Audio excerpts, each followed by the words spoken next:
producer, now critic of the industry, called major label music a racket. Music is so computer-generated that often not one single real instrument is present in the song. And not only are artists removed from the organic songwriting process, but major labels ensure that artists have no say in the type of music that they will be producing. Day explains in his 2007 book, Music is Your Business, major label artists are under the watch of employees in order to sustain a consistent marketing and promotion presence throughout the artist's entire career. Artists have little say in the sound that they will produce and must sustain the same type of music image for the duration of their entire career.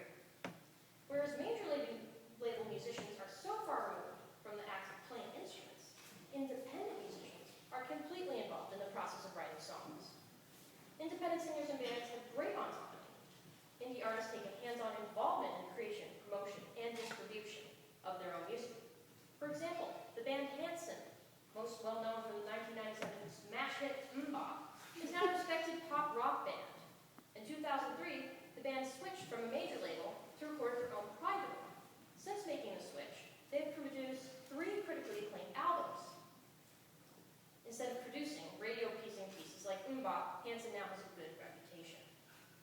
When artists have complete control over music-making processes, they can write about personal issues and send messages through their music that are close to them.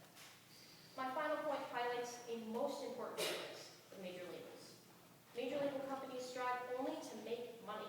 They do not tap into music's immense potential to affect culture. However, independent musicians use their public platform to affect good and instill positive change in the world. Dave Barnes, an independently signed rock musician, writes about poverty in one of his albums.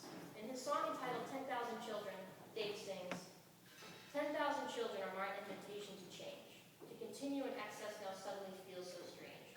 Prayers and money should not be confused, but I pray both still are used. Dave uses the fact that he has a mass audience to preach messages that increase social consciousness.